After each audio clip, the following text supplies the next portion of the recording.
ṣe bẹ̀rù ẹ kún fún ayọ̀ nítorí Jésù lọ̀gá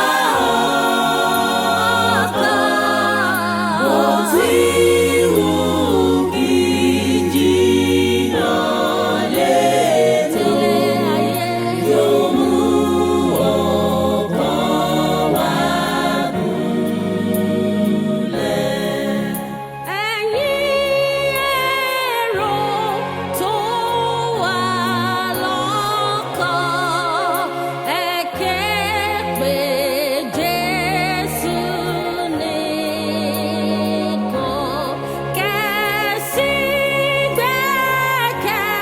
gbẹ́kẹ̀yìn lé pẹ̀lú, yóò mú ọkàn wa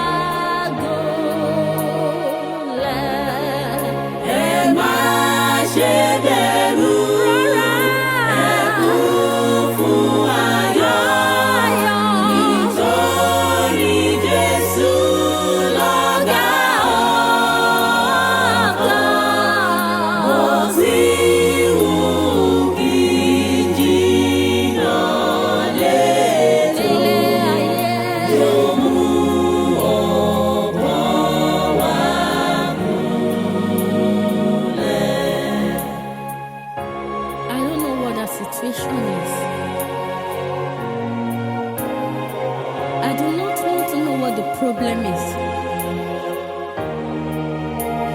But there is a man that can calm every situation.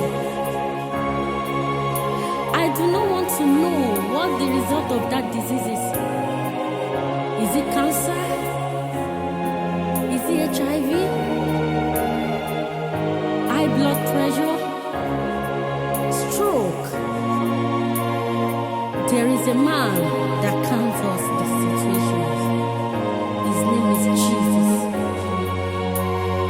Orúkọ rẹ̀ ni Jesu Kristi.